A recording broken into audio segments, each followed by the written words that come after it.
Welcome back to the Red Truck Woodshop. My name is Tim. And hi, I'm Molly. I'm his daughter, and today we are going to be making a cross for my youth group. Right, so let's get to it. Yeah.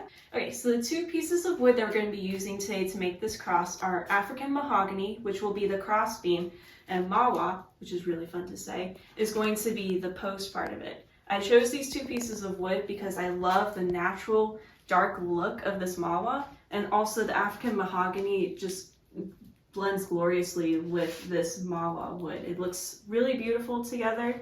We're also going to put a clear glassy coat on at the end to try and bring out the more natural colors of it. So I'm really excited to see how this will look together.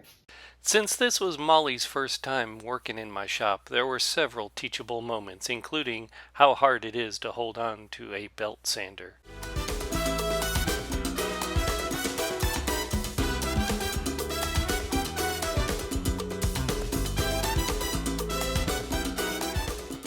What we've done is we've sanded this nice and flat. We've sanded this and straightened it. Took a little bit of belt sanding to take the twist out of it. I don't have a big enough equipment to take the twist out, so I did the best I could. Fortunately, I don't really need to on this piece to have it nice and flat, but it's pretty close. We cut a pseudo live edge on the cross beam here. Could go with the live edge here. So next we need to sand down this live edge and cut a lap joint for the crossbar to go into the post.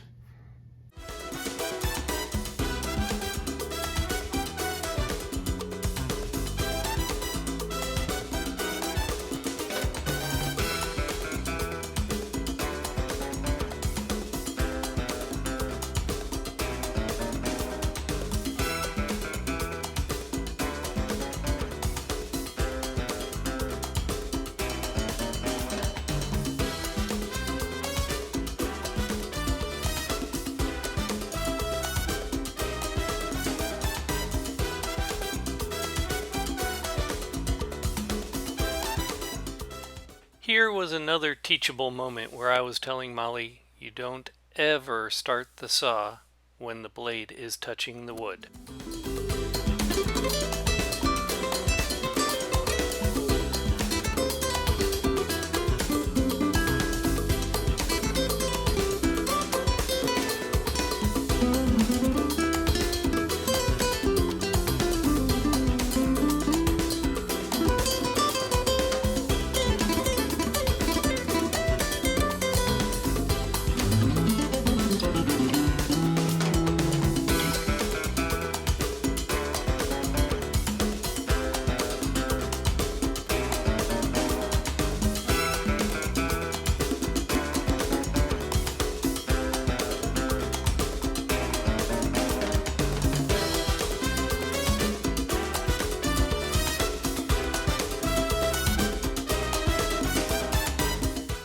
I also took the time to show Molly the different methods we could use of making a lap joint. Of course, the first you saw was with the hand saw, and then this method with the sled and the table saw.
color of that African mahogany there against the Mawa.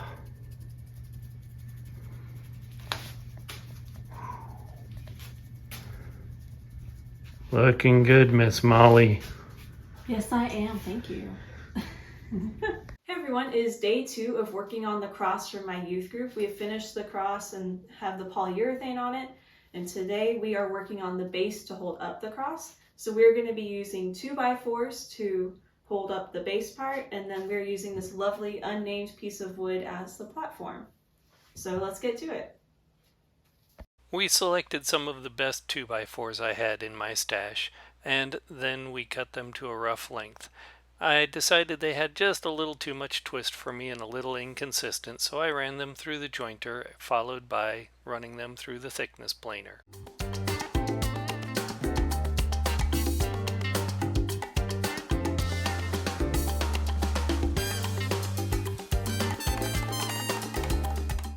Once we had them milled properly, we figured out the final length, and Molly cut them to length on the miter saw.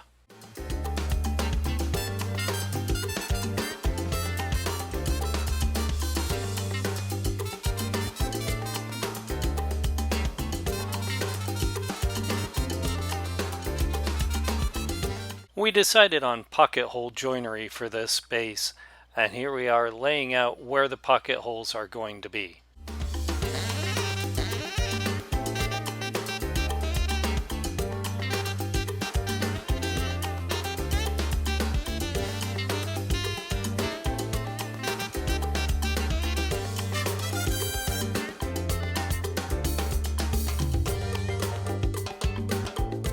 So all I'm going to do here then is I'm going to center this board right here,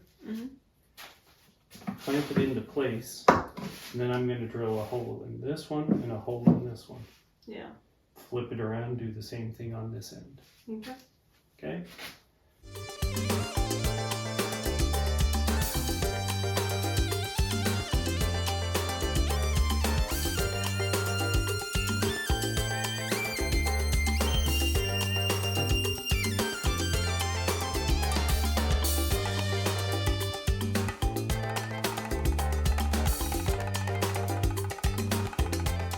The depths of the pocket holes for the 2x4 to 2x4 connection needed to be different than the 2x4 to the top piece connection, since the top pieces were only 3/4 inch thick.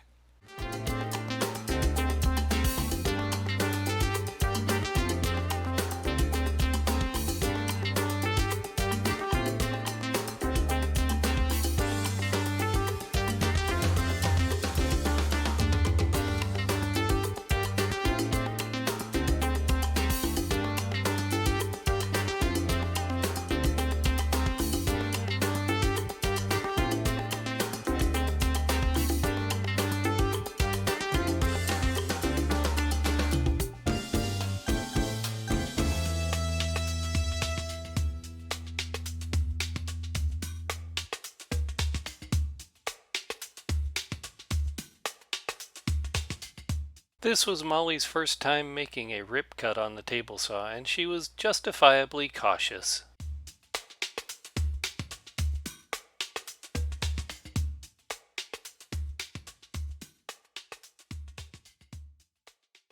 But Molly became an expert at the miter saw. You can see she's cutting off a small length there at the end. That's to get rid of some screw holes that were there, and also to make sure we have a good square cut.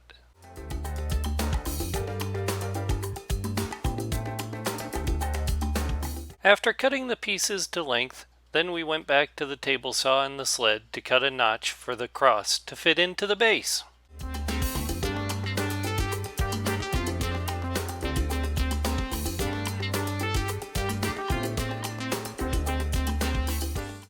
Then it was on to sanding. More sanding.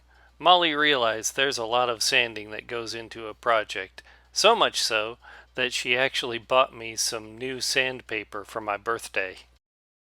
For this, Molly decided on a two-tone finish. We did dark walnut on part of it and golden oak on the other part. Then, a few more pocket screws later, and we were finished.